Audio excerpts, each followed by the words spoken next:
Hello everyone, welcome back to NEET PYQ corner. इस video में हम अपनी केमिस्ट्री स्टार्ट कर रहे हैं। First chapter is mole concept. इस वीडियो के अंदर हम 2022 से लेकर 2011 के क्वेश्चन जो है कंप्लीट करने वाले हैं नीट के पीवाईक्यू। तो चलिए स्टार्ट करते हैं।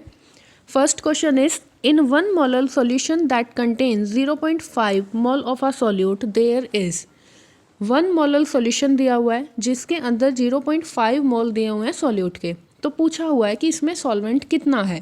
मोलैलिटी का फॉर्मूला हमें पता है, मोलैलिटी का भी पता है। तो molality is equal to number of mole of solute in 1 kg of solvent. Molality दी हुई है 1, number of mole of solute दिए हुए हैं 0.5। सॉल्वेंट बताना है तो हम क्या करेंगे, molality is equal to mole of solute in 1 kg of solvent. तो मास ऑफ सॉल्वेंट निकालेंगे, that is 0.5, that is number of moles of solute divide by molality, that is equal to 1। तो ये कितना आ जाएगा हमारा 500 ग्राम। यूनिट बहुत ध्यान से देखनी है, कंफ्यूज करने के लिए इन्होंने 500 ml भी दिया हुआ है और 500 ग्राम भी दिया हुआ है। तो हमारा आंसर है 500 gram of solvent. Next question is what mass of 95% pure calcium carbonate will be required to neutralize 50 ml of 0.5 molar HCl solution according to the following reaction. Calcium carbonate plus 2 HCl is equal to CaCl2 plus CO2 plus H2O. Calculate up to second place of decimal point. इन्होंने क्या पूछा हुआ है कि कितना मास चाहिए हमें 95% pure calcium carbonate का, किसको न्यूट्रलाइज करने में, 50 ml of 0.5 molar HCl solution को। तो इसके अकॉर्डिंग हम अपनी रिएक्शन करें। सबसे पहले इन्होंने हमें क्या दिया हुआ है, वॉल्यूम एंड मोलैरिटी। तो यहाँ से हम क्या करेंगे, अपने मोल्स निकाल लेंगे। मोल्स क्या होते हैं, molarity into volume. First step हमारा यही होगा कि यहाँ पर हम नंबर ऑफ मोल निकाल रहे हैं। तो CaCO3 plus 2 HCl is equal to CaCl2 plus CO2 plus H2O। Moles कैसे निकालेंगे, मोलैरिटी इनटू वॉल्यूम। कहीं पर भी आपको मोलैरिटी दी है, वॉल्यूम दी है, तो वहाँ से आप डायरेक्ट उनको मल्टीप्लाई करके मोल्स निकाल सकते हैं। तो ये किसके मोल्स निकाले हमने, HCl के। मोलैरिटी इनटू वॉल्यूम करके हमारे मोल्स आ गए 25 इंटू 10 की पावर -3। उसके बाद अकॉर्डिंग टू दिस रिएक्शन, जो हमने यहाँ पर ये रिएक्शन देखी है, 1 मोल कैल्शियम कार्बोनेट रिएक्ट कर रहा है 2 मोल ऑफ HCl के साथ और दे रहा है 1 मोल ऑफ CaCl2। ये इस तरह आपको रिएक्शन रीड करनी आती है। तो यहाँ पर क्या है, 1 mole of calcium carbonate need 2 mole of HCl। 1 mole calcium carbonate कितने मोल ऑफ HCl के साथ रिएक्ट कर रहा है, that is 2 mole of HCl। तो मोल्स ऑफ कैल्शियम कार्बोनेट निकालने हैं कितने के लिए, 0.025 मोल ऑफ HCl। 0.025 कहाँ से आया, जो हमने यहाँ पर अभी कैलकुलेट किया है। तो ये हम निकाल लेंगे 0.025 डिवाइड बाय 2, क्योंकि 1 के साथ 2 चाहिए तो यहाँ पर 0.25 के बाद डिवाइड बाय 2 कर देंगे, क्योंकि ये इसका हाफ है। यहाँ पर हमारे मोल्स ऑफ कैल्शियम कार्बोनेट कितने आ गए, 125 इंटू 10 की पावर -4। अब हम निकाल लेंगे mass of calcium carbonate. Mass of calcium carbonate निकालने के लिए क्या करेंगे, moles into the molar mass, क्योंकि मोल्स क्या होते हैं, given mass divide by molar mass. तो mass of calcium carbonate is equal to moles into the molar mass of calcium carbonate, that is 100। आपको सारों का मोलर मास पता होना चाहिए। कैल्शियम का 40 होता है, कार्बन का 12 होता है, ऑक्सीजन का 16 होता है। इन सबको ऐड करेंगे according to the formula CaCO3, तो हमारा आएगा 100। इनको मल्टीप्लाई करने के बाद हमारा आंसर आ रहा है 1.25। अब आपको डायरेक्ट यही आंसर नहीं दे देना है, क्योंकि ये ऑप्शन में ऑलरेडी दिया हुआ है 1.25, तो ये करेक्ट नहीं है। ये कितना मास है, जो अगर हमारा कैल्शियम कार्बोनेट 100% प्योर होता, लेकिन यहाँ पर क्या बोला हुआ है कि 95% प्योर है। क्वेश्चन में दिया हुआ है ना, व्हाट मास ऑफ 95% प्योर। तो इसलिए अब हम इसका 95% निकालेंगे। हम मान रहे हैं कि कोई x वैल्यू है जिसका 95/100 इज इक्वल टू 1.25। तो 1.25 is equal to x into 95/100। यहाँ से x की वैल्यू आ गई, x इज इक्वल टू 1.315। अब इसको राउंड ऑफ कर देंगे अप टू 2 डेसिमल प्लेसेस, इन्होंने जैसा कि बोला हुआ था। तो यहाँ पर 5 है और पहला जो वर्ड है दैट इज ओड नंबर, तो ये इंक्रीज हो जाएगा 1 की जगह 2, और हमारा आंसर क्या आएगा 1.32। ठीक है, तो ये क्वेश्चन आपको समझ में आ गया। करा क्या है हमने इसमें, सबसे पहले हमने मोलैरिटी इनटू वॉल्यूम करके मोल्स निकाले हैं। मोल्स निकालने के बाद ये देखा है कि कितना कितने के साथ रिएक्ट कर रहा है। उसके बाद हमने दूसरे के मोल्स निकाले हैं, उन मोल्स से दूसरे वाले का मास निकाला है और उस मास का 95/100 किया, बिकॉज 95% हमें दिया हुआ था। एक बार फिर से देख लेना, बिल्कुल अच्छे से समझ आ जाएगा। देखने में कॉम्प्लेक्स है लेकिन क्वेश्चन के जो स्टेप हैं वो काफ़ी ईजी हैं। Next question is, the density of the solution is 2.15 gram per ml. Then the mass of 2.5 ml solution in correct significant figure is. बिल्कुल सिंपल क्वेश्चन दिया हुआ है, डेंसिटी दी हुई है, वॉल्यूम दी हुई है और मास पूछा हुआ है। तो density is equal to mass divide by volume. तो अपना क्वेश्चन सिंपल है, that is density is equal to 2.15, mass निकालना है एंड वॉल्यूम इज 2.5। तो यहाँ से हमारा मास आ गया 5.375। अब यहाँ पर ध्यान देने की बात ये है कि यहाँ पर ऑप्शन आपको कई मिल रहे हैं जिसमें आप कंफ्यूज होंगे। तो अपना आंसर क्या बताना है, करेक्ट सिग्निफिकेंट फिगर के अंदर करेक्ट सिग्निफिकेंट फिगर बताना है। तो हमें एक चीज़ पता होनी चाहिए कि मल्टीप्लिकेशन और डिवीज़न में जो आंसर होता है उसमें मिनिमम सिग्निफिकेंट फिगर्स होती हैं।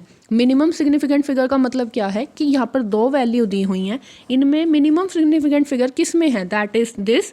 मास हमें जो है, वॉल्यूम जो हमें दी हुई है तो दैट इज 2.5। यहाँ पर कितने सिग्निफिकेंट फिगर हैं, 2। तो हमारे आंसर में भी 2 ही सिग्निफिकेंट फिगर होनी चाहिए। According to this option eliminate भी कर सकते हैं और इसको राउंड ऑफ करके भी देख सकते हैं। तो राउंड ऑफ करेंगे तो 5 है, यहाँ पर 7 का 8 हो जाएगा और इधर 3 का 4 हो जाएगा। तो यहाँ पर हमारा आंसर है 5.4 ग्राम। या फिर डायरेक्ट इसको ऑप्शन एलिमिनेशन से भी कर सकते हैं, बिकॉज मिनिमम सिग्निफिकेंट फिगर जो है वो 2 हैं और एक ही ऑप्शन है जिसमें 2 मिनिमम सिग्निफिकेंट फिगर दी हुई हैं। नेक्स्ट क्वेश्चन पे चलते हैं। ये और याद रखना आपको कि एडिशन और सब्सट्रैक्शन में जो आंसर होता है उसमें मिनिमम डेसिमल पॉइंट देखे जाते हैं, मल्टीप्लिकेशन और डिवीज़न में मिनिमम सिग्निफिकेंट फिगर देखी जाती हैं। ये चीज़ याद रखना, बार बार यूज़ होगी फिजिक्स में भी, केमिस्ट्री में भी। ठीक है। Next question is, an organic compound contains 78% carbon by remaining percent of hydrogen. The right option for the empirical formula of this compound is. एक ऑर्गेनिक कंपाउंड है जिसमें 78% कार्बन है बाय मास, जो इन्होंने यहाँ पर बोला हुआ, रिमेनिंग परसेंटेज है हाइड्रोजन की। तो 100 माइनस 78 करेंगे, दैट इज़ 22। तो रिमेनिंग हमारा जो हाइड्रोजन है दैट इज़ 22%, कार्बन इज़ 78%। अब इन्होंने एम्पेरिकल फार्मूला पूछा हुआ है। सबसे पहले हम इस क्वेश्चन में क्या करते हैं, अपने जो है मोल्स निकालते हैं। ये मास मान लेंगे, इसके अकॉर्डिंग अपने मोल्स निकाल लेंगे। तो फर्स्ट ये ही हमारा स्टेप है, मोल्स निकाल रहे हैं कार्बन के। 78 bye molar mass of carbon that is 12। तो ये कितने आ गए, 6.5। हाइड्रोजन के लिए भी सेम करेंगे, 22 divide by molar mass of hydrogen that is equal to 22 आ जाएगा सेम। उसके बाद अपना नेक्स्ट स्टेप होगा कि इन दोनों वैल्यूज़ में से जो छोटी वाली वैल्यूज़ है उससे दोनों को डिवाइड करना है। तो यहाँ पर 22 है, यहाँ पर 6.5 है, तो छोटी क्या है 6.5। इसी से इनको दोनों को डिवाइड करेंगे। 6.5 डिवाइड बाई 6.5 ये 1 आ गया। 22 वाले से डिवाइड करेंगे तो ये अप्रॉक्स 3 आएगा, एक्यूरेट नहीं आ रहा, अप्रॉक्स आएगा। तो एम्पेरिकल फार्मूला हमारा क्या हो गया कि कार्बन तो 1 है और हाइड्रोजन 3 है। तो एम्पेरिकल फार्मूला इज CH3। वहाँ पर आपको टेबल वगैरह बनाने की कोई ज़रूरत नहीं है, इतना वक्त नहीं होता हमारे पास, तो जल्दी से जल्दी क्वेश्चन को करने की कोशिश करनी है। Next question is, which one of the following has maximum number of atoms. Number of atom निकालने के लिए हमारा क्या फार्मूला होता है, सबसे पहले हम निकालेंगे इसके moles. Moles into the Avogadro number is number of atom, molecule, ion, कुछ भी निकालना होता है तो मोल इनटू Na करना होता है। तो सबसे पहले यहाँ पर हमें गिवन मास सबका सेम दिया हुआ है। अब हम अपना देखते हैं कि किसके अंदर जो है नंबर ऑफ मोल ज़्यादा आ रहे हैं, किस में कम आ रहे हैं, उसके अकॉर्डिंग हमारे एटम या मॉलिक्यूल आते हैं। फर्स्ट अपना क्या है, मैग्नीशियम, तो 1/24 इंटू Na। सेकेंड जो है हमारा oxygen, third is lithium and last is silver. तो इन सब के हमने क्या निकाल लिए, मोल्स निकाल लिए, साथ में मल्टीप्लाई कर दिया Na के साथ। अब अपना ऊपर तो सब में सेम ही है, तो नीचे वाला देख लेना है, जिसका डिनोमिनेटर सबसे कम होगा वो वैल्यू सबसे बड़ी होगी, इस बात का आपको पता है। तो यहाँ पर अपने लिथियम के लिए जो है, लिथियम के केस में डिनोमिनेटर सबसे कम है तो इसकी वैल्यू सबसे ज़्यादा होगी, तो इसी में नंबर ऑफ एटम जो है सबसे ज़्यादा होंगे। Next question is, 1 mole of carbon atom weight 12 gram, the number of atom in it is equal to 1 mole. जहाँ पर भी आपको 1 मोल दिख रहा है वहाँ पर नंबर ऑफ एटम, मॉलिक्यूल कितने होते हैं, डायरेक्ट हमें पता है that is Na, Avogadro's number. तो इसमें आपको कुछ कैलकुलेट नहीं करना है, कॉन्सेप्चुअल क्वेश्चन है, इसने डायरेक्ट पूछा हुआ है 1 मोल ऑफ कार्बन एटम में कितने नंबर ऑफ एटम प्रेजेंट होंगे, that is equal to Na। Na की वैल्यू कितनी होती है 6.022 इंटू 10⁻23। तो यहाँ पर यही बताया हुआ है 1 mole has 6.022 into 10⁻23 atom, that is equal to Na atoms. Next is the density of 2m aqueous solution of NaOH is 1.28 gram per centimeter cube. The molality of the solution is given that molecular mass of NaOH is 40 gram per mole. Density दी हुई है, molarity दी हुई है और साथ में पूछा क्या हुआ है मोलैलिटी। तो एक तो है कि आप इसको बिल्कुल लंबे चौड़े मेथड से कर रहे हैं, एक इसकी सीधी जो है हमारे पास शॉर्ट ट्रिक है, वो कैसे है, that is molality is equal to molarity into 1000 divide by density into 1000 minus molar mass of solute into molarity. बिल्कुल डायरेक्ट फॉर्मूला याद करना है, ईजिली आपका क्वेश्चन हो जाए। मोलैरिटी दी हुई है 2, मल्टीप्लाई करना है 1000 से, डिवाइड बाय डेंसिटी 1.28 दी हुई है, उसको 1000 से मल्टीप्लाई करेंगे 1280 आ जाएगा, माइनस मोलर मास कितना दिया हुआ है 40 इंटू मोलैरिटी कितनी है 2, तो ये हो जाएगा अपना 80। आगे चलेंगे, इसको सॉल्व करेंगे तो हमारा आंसर आ जाएगा 1.67। Next question is the number of mole of hydrogen molecule required to produce 20 mole of ammonia through Haber's process is। इसके लिए सबसे पहले आपको Haber's process पता होनी चाहिए, that is N2 + 3H2 gives 2NH3। तो इसके अकॉर्डिंग अपना देख लेते हैं, N2 + 3H2 gives 2NH3। 1 mole of nitrogen react with 3 mole of hydrogen to give the 2 mole of ammonia। ये अपना क्या है आइडियल सिचुएशन। आपको आइडियल पता होनी चाहिए तो आप कुछ भी निकाल सकते हैं, चाहे इन्होंने कितना भी दिया हो। अब इन्होंने क्या बोला हुआ है हमें कि 20 मोल ऑफ अमोनिया बनाना है, तो कितने मोल चाहिए हाइड्रोजन के। तो 20 मोल अमोनिया बनाने के लिए हमें कितने चाहिए, दैट इज़ 30, बिकॉज 3 के साथ 2 बनते हैं तो 30 के साथ 20 बनेंगे, बस 10 से मल्टीप्लाई कर रखा है, बिल्कुल डायरेक्ट क्वेश्चन है। Next question is a mixture of 2.3 gram formic acid and 4.5 gram of oxalic acid is treated with concentrated H2SO4. The evolved gaseous mixture is passed through KOH pellets. Weight in the remaining product at STP will be 1.430। ये जो है अपना निकालना है। तो सबसे पहले हमें ये पता है कि H2SO4 is a dehydrating agent for the weak organic acids, ये बात आपको पता है। साथ में आपको ये पता होना चाहिए कि फॉर्मिक एसिड का फॉर्मूला क्या होता है, दैट इज़ HCOOH। इसमें H2SO4 डालेंगे तो डिहाइड्रेटिंग एजेंट है, वाटर को निकाल देगा, तो हमारा क्या बचेगा, that is H2O + CO। Similarly आपको ऑक्सैलिक एसिड भी पता होना चाहिए, दैट इज़ COOH। इसमें H2SO4 डालेंगे तो फिर क्या निकलेगा, H2O, CO2 एंड CO। आप इसको करके देखेंगे, आपको बिल्कुल क्लियरली यही प्रोडक्ट्स मिलेंगे। उसके बाद हमें पता है CO is a neutral oxide, periodic table वाले चैप्टर में हम पढ़ते हैं। It will not react with KOH। Moles of formic acid, सबसे पहले क्या निकालना, मोल्स निकालना है फॉर्मिक एसिड के। 2.3 divide by molar mass of formic acid, यहाँ से आप कैलकुलेट करेंगे मोलर मास, तो ये कितना आएगा 0.05। उसके बाद निकालेंगे moles of oxalic acid, that is 4.5 divide by 90, that is the molar mass of oxalic acid, ये भी आएगा 0.05। उसके बाद जब हम KOH पैलेट के साथ इसको रिएक्ट कराएंगे तो CO2 तो अपनी जो है सोक कर लेगा KOH, तो यहाँ पर हमारा बचेगा क्या, CO। तो CO will be remaining in both reactions. Mole निकालेंगे CO के, कितने मोल बन रहे हैं, देखो यहाँ पर 1 मोल से 1 मोल बन रहा है, यहाँ पर भी 1 से 1 बन रहा है, तो सेम यहाँ क्या करना है, दोनों में ऐड कर देंगे, दैट इज़ 0.05 + 0.05 इक्वल्स टू 0.1 मोल। उसके बाद हमें क्या करना है, मास निकालना है रिमेनिंग प्रोडक्ट का। रिमेनिंग क्या है, CO, उसका मास निकालना है। मोल हम निकाल चुके हैं, तो mass is equal to moles into the molar mass of CO, that is equal to 2.8। यहाँ पर ये अपना आंसर आ गया।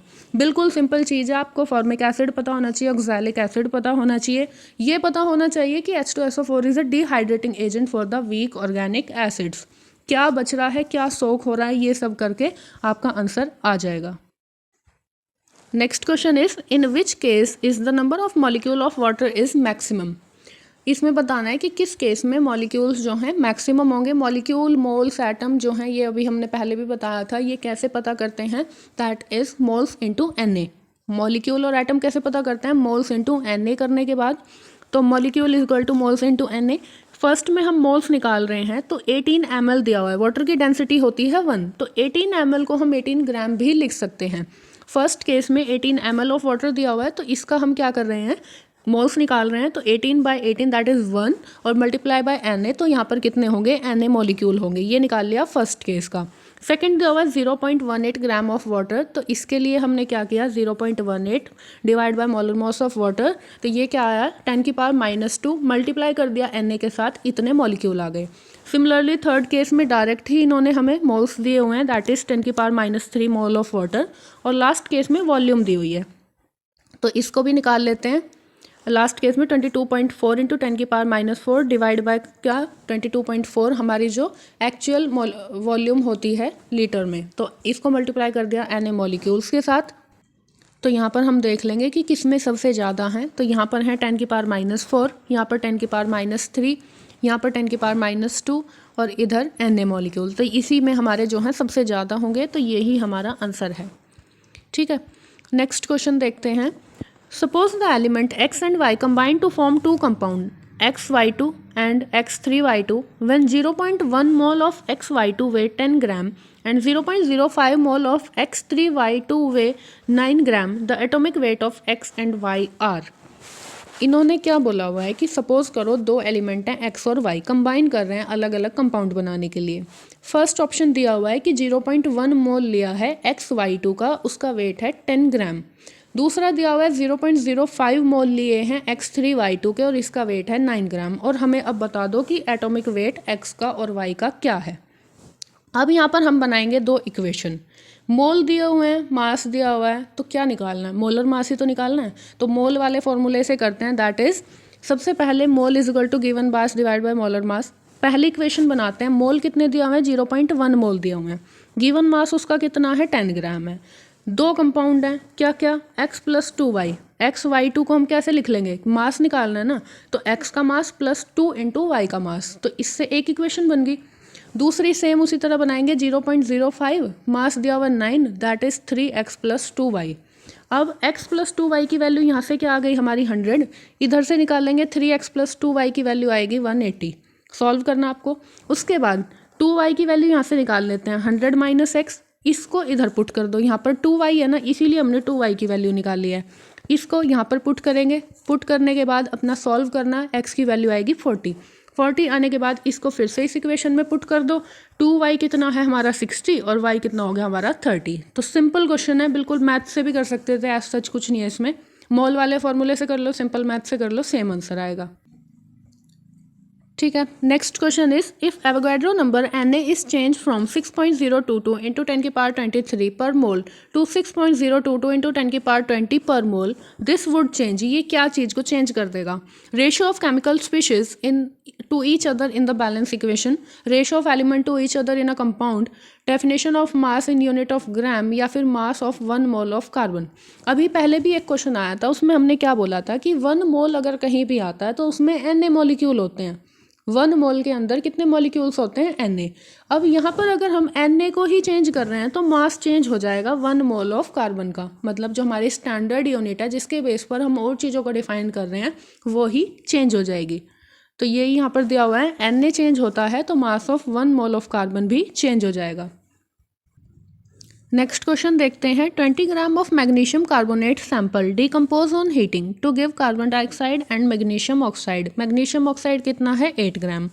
What will be the percentage purity of magnesium carbonate in the sample. Atomic weight दिया हुआ है 24 किसका, मैग्नीशियम का। इन्होंने बोला है 20 ग्राम मैग्नीशियम कार्बोनेट को हमने डिकम्पोज किया हीट करने के बाद, तो उसने क्या दिया, कार्बन डाइऑक्साइड दी और साथ में 8 ग्राम मैग्नीशियम ऑक्साइड दिया। तो परसेंटेज प्योरिटी बतानी है कि जो हमारा मैग्नीशियम कार्बोनेट था वो कितने %। तो हम परसेंटेज प्योरिटी कैसे निकालते हैं कि हमारी यील्ड कितनी हुई और कितनी होनी चाहिए थी, कितनी हुई है कितनी होनी चाहिए थी, तो इसके अकॉर्डिंग हम अपने निकाल लेते हैं। तो यहाँ पर हमारा जो रिएक्शन है that is MgCO3 give MgO + CO2। Ideal condition आपको पता होनी चाहिए, बार बार बोल रही हूँ, आपको आइडियल कंडीशन पता है तो आप कुछ भी निकाल सकते हैं। तो 84 ग्राम मैग्नीशियम कार्बोनेट डिकम्पोज होकर 40 ग्राम मैग्नीशियम ऑक्साइड देता है। मोलर मास के अकॉर्डिंग ये हम कर रहे हैं। तो यहाँ पर इस क्वेश्चन में हमें क्या बोला है कि 8 ग्राम मैग्नीशियम ऑक्साइड मिला है। अगर हम इसको कंपेयर करें तो ये इसका 5 टाइम है, 8 का 5 टाइम ही तो 40 होता है, तो हम इसको 5 से डिवाइड कर देंगे। 40 को 5 से डिवाइड करेंगे तो 8 आएगा ना। तो इसी तरह हम इसको 84 को डिवाइड कर देंगे 5 से, तो that is equal to 16.8 percentage purity निकालेंगे कि कितना परसेंट प्योर है, दैट इज 16.8। कितना दिया हुआ था, 20 दिया हुआ था, मल्टीप्लाई कर देंगे 100 से, तो ये कितने परसेंट प्योर हुआ, 84% प्योर हुआ।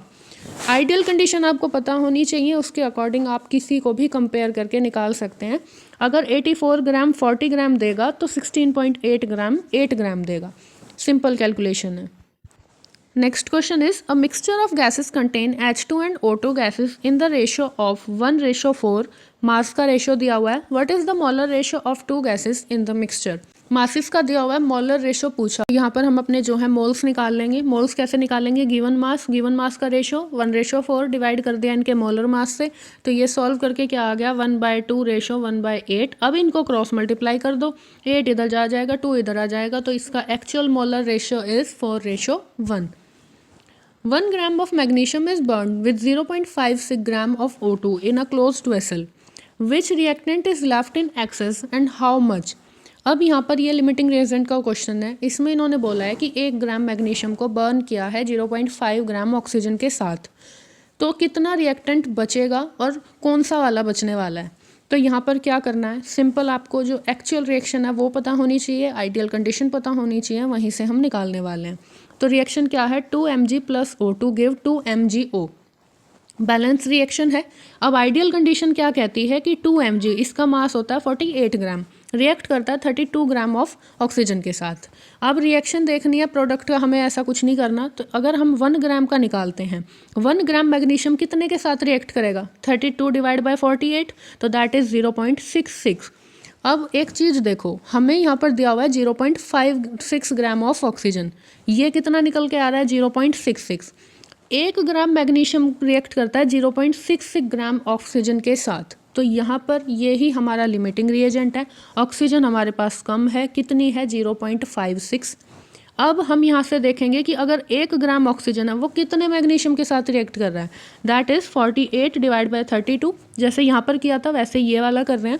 तो यहाँ पर हमें 1 ग्राम के साथ इतनी चाहिए, तो 0.56 के साथ कितनी चाहिए, 48 बाई 32 इंटू 0.56, ये आ गया अपना।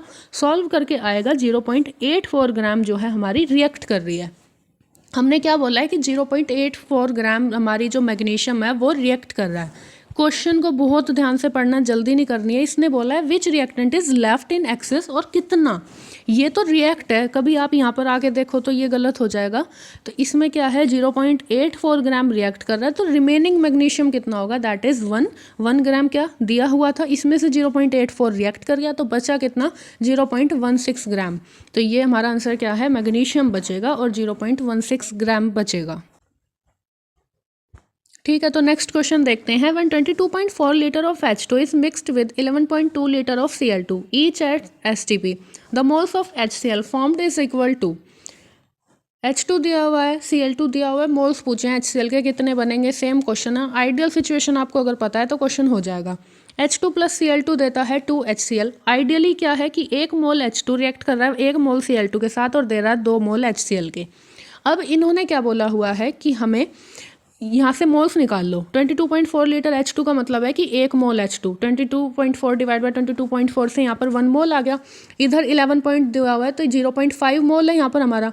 तो ये इसी कंडीशन को यहाँ पर लिखा हुआ है कि गिवन क्या है, 1 मोल H2 है, 0.5 मोल हमारा क्या है Cl2 है। तो इसके अकॉर्डिंग बना लो क्या बनेगा, 1 मोल Cl2 से 2 मोल HCl बन रहा है, तो 0.5 से कितना बनेगा, 1 मोल HCl बनेगा। बस यही अपना आंसर है, 1 मोल HCl बन रहा है। यही बात है कि आपको जो है ना आइडियल कंडीशन अगर पता है तो आपके क्वेश्चन को कोई प्रॉब्लम नहीं होने वाली। Next is 6.02 × 10⁻20 molecule of urea are present in 100 ml of its solution, the concentration of solution is. अब नॉर्मली आपको अगर ये नहीं पता कि कंसंट्रेशन इज मोलैरिटी, तो आप इसकी यूनिट से ये चीज़ पता कर सकते थे कि इसने क्या निकालने के लिए बोल रखा है, मोलैरिटी निकालने के लिए। तो ये क्या होता है, number of mole of solute divide by volume of solvent in litre.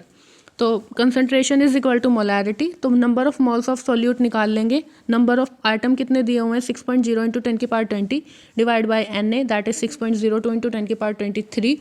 साथ में वॉल्यूम से डिवाइड कर देंगे। 100 इसने क्या दिया हुआ है, 100 ml दी हुई है ना, तो इसको लीटर में कन्वर्ट करने के लिए 1000 से ऊपर मल्टीप्लाई कर देंगे। यहाँ से अपना सॉल्व करके 10⁻³ × 10 तो 0.01 m। First option is correct. Simple question है, अगर नहीं पता तो वो जो है आप इसके ऑप्शन से देख के यूनिट के अकॉर्डिंग अपना क्वेश्चन सॉल्व कर सकते हैं। नेक्स्ट क्वेश्चन देखते हैं। How many gram of concentrated nitric acid solution should be use to prepare 250 ml of 2MHNO3? The concentrated acid is 70% weight by weight HNO3। ठीक है, तो इन्होंने बोला है कितने ग्राम कंसनट्रेटेड नाइट्रिक एसिड लेना है प्रिपेयर करने के लिए 250 ml ऑफ 2MHNO3। ठीक है, मोलैरिटी एंड वॉल्यूम दिए हुए हैं तो सीधे अपने सबसे पहले मोल्स निकाल लो। तो यहाँ पर सबसे पहले हम निकाल लेंगे मोल्स। मोलैरिटी इंटू वॉल्यूम करके मोल्स आ गए, दैट इज़ 0.5 मोल्स। यहाँ पर वॉल्यूम में बहुत अच्छे से ध्यान दे लेना, मिलीलीटर दिया हुआ है तो इसको साथ में लीटर में भी कन्वर्ट करते चलना है, वरना यहाँ पर अपने मिली मोल्स आ जाएंगे। ठीक है, तो यहाँ पर मास का कैसे निकालना है, moles into the molar mass of HNO3 that is 63, तो ये आ गया 31.5। अब सेकंड क्वेश्चन की तरह एक x% है, एक x वैल्यू है जिसका 70% कितना होगा 31.5, तो यहाँ से x की वैल्यू निकाल लेंगे, ये आ जाएगी हमारी 45 ग्राम HNO3, 45 ग्राम कंसनट्रेटेड HNO3। सेकंड क्वेश्चन की तरह है, उससे थोड़ा ईजी है। Mole fraction of the solute in 1 molal aqueous solution is, mole fraction बताना है 1 मोलल एक्वस सॉल्यूशन में, तो मोलैलिटी कितनी दी हुई है 1 दी हुई है, एक्वस सॉल्यूशन है मतलब कि वाटर है। अब देखो 1 मोलल सॉल्यूशन का मतलब है 1 मोल ऑफ सॉल्यूट है 1 kg सॉल्वेंट में या फिर 1000 ग्राम सॉल्वेंट में। तो मोल्स ऑफ सॉल्वेंट निकाल लेंगे, हमें सॉल्यूट के मोल्स तो पता ही है कि 1 है, तो मोल्स ऑफ सॉल्वेंट कैसे निकाल लेंगे, गिवन मास दैट इज 1000 ग्राम और molar mass of water is 18, तो दैट इज इक्वल टू 55.55। ठीक है, अब निकालना है क्या, मोल फ्रैक्शन। तो मोल फ्रैक्शन किसका निकालना, सॉल्यूट का, तो ये क्या होगा कि moles of solute that is 1 divide by total moles कितने 1 + 55.55, ये आ जाएगा 0.01768। ये तो है पूरा लंबा चौड़ा मेथड। ये क्वेश्चन 2-3 बार रिपीट हो गया, तो आपको ये एज इट इज़ याद होना चाहिए कि अगर मोलैलिटी 1 दे रखी है तो मोल फ्रैक्शन ऑफ सॉल्यूट कितना आता है 0.0177। डायरेक्ट याद कर लो या फिर ये पूरा मेथड है सॉल्व करने का, यहाँ से सॉल्व कर लो। ठीक है, ओके, थैंक यू। यहाँ पर अपने जो है क्वेश्चन कंप्लीट हो गए हैं 2022 से लेकर 2011 तक के। नेक्स्ट वीडियो में मिलेंगे और क्वेश्चंस के साथ। Till then bye bye.